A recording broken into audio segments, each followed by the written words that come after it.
ఎలాగైనా సితార తండ్రిని ఇంట్లో నుండి వెళ్లగొట్టాలని దానికోసం కూతురు దగ్గరికొస్తారు ధనుంజయరావు, కాత్యాయని. కాని కూతురు శాంతి వాళ్ల మొహానే తలుపేసింది. ఇంట్లోకి రానివ్వలేదు. తను కోరినట్టు ఆస్తిలో వాటా ఇస్తేనే వస్తానంది. అప్పుడు నీ వాటా సంగతటుంచు, అసలు ఆస్తే మనకు లేకుండా పోయేలా ఉందనడంతో కంగారు పడిన శాంతి తలుపు తీసింది. తర్వాత జరగబోయేది ఈ భాగంలో చూద్దాం. తలుపు తీసుకుని శాంతి గబగబా బయటకొచ్చింది. వెనకాలే ఆమె భర్త వీరేష్ కూడా వస్తాడు. లేచిన వేళ ఎన్నెన్నో గొడవలొస్తాయి. అవన్నీ మనసులో పెట్టుకొని జీవితాంతం ఎవరికీ ఎవరం కానట్టు అలాగే ఉండిపోతామా చెప్పు? నేనింతే. నాకొకసారి ఎవరి మీదైనా కోపం వస్తే అంతే ప్రవర్తిస్తాను. అది ఎవరైనా. నా తీరు అలాగే ఉంటుంది గాని చిన్నప్పటి నుండి చూస్తున్నారు కదా, ఆ మాత్రం మీకు తెలియకుండా ఉండదుగా. అయిందేదో అయిపోయిందిలే. ఇక నుండి మన మధ్య ఏ గొడవలు మనస్పర్ధలు వద్దమ్మా. ఒక్కగానొక్క కూతురివి. ఆ విషయం ఇన్నాళ్లకి గుర్తొచ్చిందా? ఏంటే, మేమే వచ్చామని నీ కలుసైపోయామా? వెటకారంగా మాట్లాడుతున్నావు. ఇందులో వెటకారమేముంది? ఉన్నమాటే కదా అన్నాను. అది సరేగాని అసలు ఆస్తే మనకు దక్కకుండా పోవడమేంటి? అదెలా జరుగుతుంది? ఉందిగా మీ వదిన, ఆవిడ ద్వారా. వదిన గురించి విన్నాను. తను చాలా మంచి మనిషిని తెలిసింది. అలాంటప్పుడు మన ఆస్తి ఎలా పోతుంది? నీ వదిన వాళ్ళ నాన్నని తీసుకొచ్చి మన ఇంట్లో పెట్టింది. దానివల్ల మనకేం నష్టం? తండ్రి కూతుళ్ళిద్దరూ కలిసి మన ఆస్తిని పక్కకి తీస్తారు. ఇవన్నీ నీకు తెలియవులే. మా అనుభవంతో చెప్తున్నాం. మన ఇంటికి పోదాం పదా. మన ఆస్తిని మనం కాపాడుకుందాం. అప్పుడైనా ఇప్పుడైనా నాదొక్కటే మాట. నేను అడిగినట్టు ఆస్తిలో వాటా ఇస్తేనే నేనొస్తాను, లేకపోతే లేదు. చూడండి అల్లుడు గారు, అమ్మాయి ఎలా మాట్లాడుతుందో. మావయ్య గారు, మీకు మీ కూతురికి మధ్యలోకి నేను రాదలుచుకోలేదు. మీరు ఏమైనా చేసుకోండి, నేను జోక్యం చేసుకోను. దయచేసి నన్ను ఇందులోకి లాక్కండి. అర్థమైంది కదా అమ్మా నాన్న. నా మొగుడిని చెప్పు చేతుల్లో పెట్టుకున్నదాన్ని. నేను మీకంత సులువుగా లొంగుతానా? ఇప్పుడు గాని నువ్వు రాకపోతే నీ వాట సంగతి దేవుడేగు. అసలు ఎవ్వరికీ చిల్లి గవ్వ రాకుండా మన ఆస్తి మొత్తం మీ వదిన, ఆవిడ గారి తండ్రితో కలిసి ఎగరేసుకుపోతుంది అని విషయం మొత్తం వివరిస్తాడు. అది విన్న శాంతి, నా పుట్టింటి ఆస్తిని ఎవడో వచ్చి ఎగరేసుకుపోతానంటే నేనెందుకు ఊరుకుంటాను? అందుకే కదా మరి నిన్ను రమ్మని చెప్పేది. సరే, నేనొచ్చి వదిన వాళ్ల నాన్నని ఇంట్లో నుండి వెళ్ళగొడతాను. నేను అడిగినట్టు వాటా ఇస్తారా? అలాగే ఇస్తాన్లే. ఎవరో తీసుకుపోయే బదులు కన్న కూతురు తీసుకుంటే మంచిదే కదా.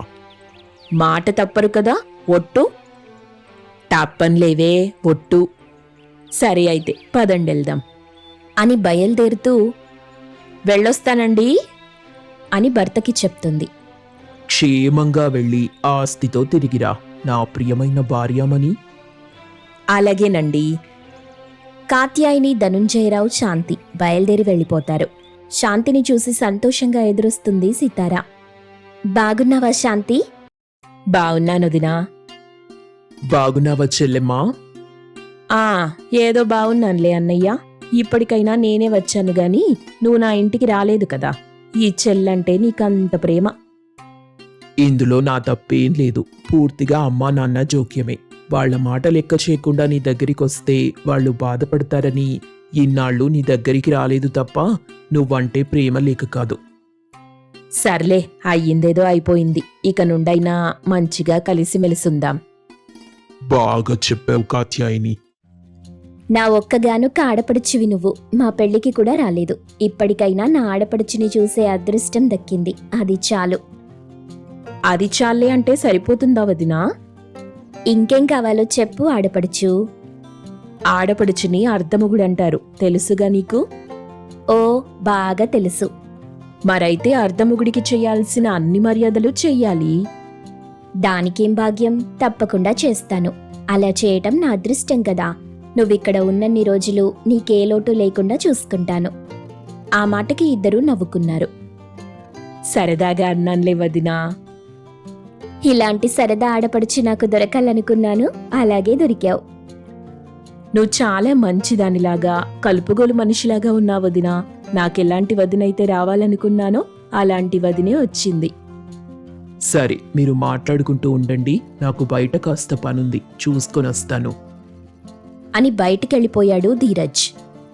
అప్పుడే పక్కన ఉన్న సితార తండ్రిని చూసి, కొత్త పాలేరుని పనిలో ఎప్పుడు పెట్టుకున్నారు?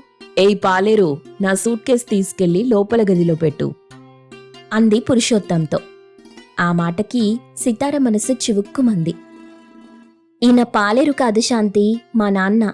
మా ఊళ్ళో ఒక్కడే ఉంటున్నాడని చెప్పి మనతోనే మనింట్లో ఉండిపోవడానికి తీసుకొచ్చాను. అయ్యయ్యో, అలాగా, సారీ వదినా, చూడ్డానికి అచ్చం పాలేరులా ఉంటేనూ పొరపాటు పడ్డాను. అప్పుడు పక్కనే ఉన్న కాత్యాయిని అందుకొని, నువ్వేం పొరపాటు పడలేదు లేవే, సరిగ్గానే అన్నావు కొందరి మోహం చూస్తే అలాగే అనిపిస్తుంది. అని వాళ్ల మాటలకి ఇంకాస్త ఊతమిస్తాడు ధనుంజయరావు. సితార చాలా బాధపడింది. ఆమె తండ్రి కూడా అవమానంగా తలదించుకుంటాడు. సరే వదినా, ప్రయాణం చేసి అలసిపోయాను, కాసేపు విశ్రాంతి తీసుకుంటాను అని లోపలికెళ్ళిపోయింది. వెనకాలే కాత్యాయిని ధనుంజయరావు కూడా వెళ్ళిపోయారు. నన్ను క్షమించు నాన్నా. పర్వాలేదులేమ్మా, వాళ్ళన్నంత మాత్రాన నేను పాలేరునైపోను కదా. ఎవరో తీసేసి మాట్లాడినంత మాత్రాన మన గౌరవం పోతుందా? ఒకవేళ పాలేరునైతే మాత్రం తప్పేంటి?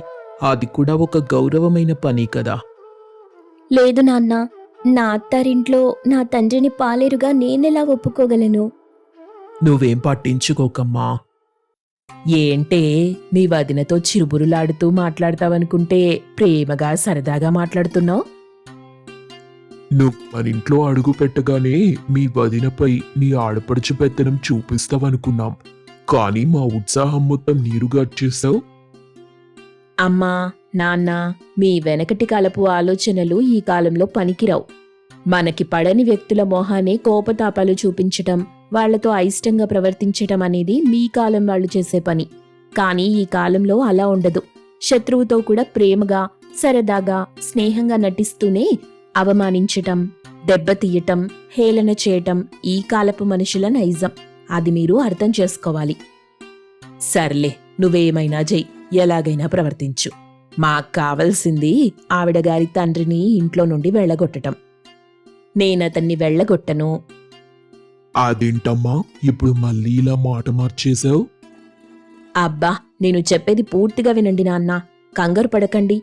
నేనతన్ని బయటికి గెంటేయటం కాదు, ఆయన కూతురే స్వయంగా తన తండ్రిని పంపించేలా చేస్తాను. చూస్తూ ఉండండి.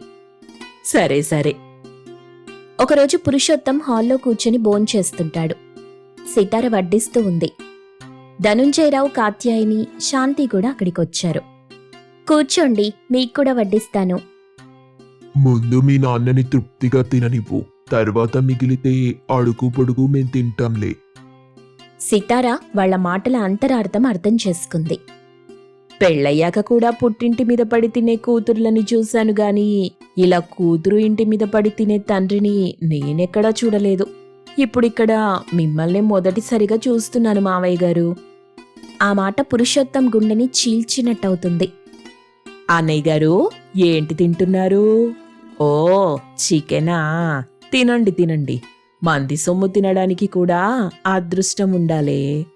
మీ నాన్న మన ఇంటికి వచ్చినప్పటి నుండి ఇంట్లో రకరకాల కూరలు చేస్తున్నావు. ఇంటి ఖర్చు బాగా పెరిగిపోతుంది.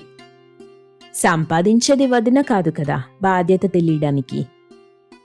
అది నిజమేలే. అవును, ఏవయ్యా, నా నెక్లెస్ గాని చూసావా?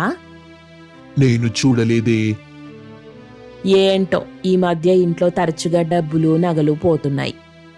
కొత్త కొత్త వాళ్ళింట్లో ఉంటున్నారు కదా, మీరే కాస్త జాగ్రత్తగా ఉండాలే అమ్మా. ఎవ్వరినీ నమ్మకూడదు. ఎంత జాగ్రత్తగా ఉన్నా ఏం ఉపయోగం లేవే. ఇంటి దొంగని ఈశ్వరుడు కూడా పట్టలేడు. వాళ్ల మాటలకి సితార కళ్ళ వెంట కన్నీళ్లు దారగా పడిపోయాయి. పురుషోత్తం తప్పు చేసిన వాడిలా అలాగే తలదించుకొని ఉంటాడు. ఆ రోజు రాత్రి తండ్రి దగ్గరికొచ్చి ఏడుస్తుంది సితార. నాన్నా, నువ్వు మన ఇంటికెళ్ళిపో. ఇక్కడే ఉండి నా మూలంగా అవమానాలు పడటం నేను తట్టుకోలేను. అప్పుడప్పుడు నేనే వచ్చి చూస్తుంటాను. కన్న తండ్రిని అత్తింటి వాళ్ళు అమర్యాదగా చూస్తూ దొంగ అని నిందలేస్తుంటే నేను చూసి తట్టుకోలేను అలాగేనమ్మా, నువ్వు జాగ్రత్త అని మరుసటి రోజు వెళ్ళిపోతాడు. సితార కన్నీళ్లతో తండ్రిని సాగనంపింది. అది చూసి కాత్యాయిని, ధనుంజయరావు, శాంతి తెగ సంబరపడిపోతారు. వాళ్ళని చూస్తూ మనసులో సితారా, నా తండ్రిపై ఏమాత్రం జాలి చూపించకుండా అవమానించి ఇంట్లో నుండి పంపించేశారు కదా. ఈ రోజు నుండి ఈ ఇంటి కోడలిగా నేను మీతో ఎలా ఆడుకుంటానో మీకు చూపిస్తాను అని అనుకుంది. తర్వాత ఏం జరిగిందో తెలుసుకోవాలంటే నెక్స్ట్ ఎపిసోడ్ కోసం వెయిట్ చేయండి.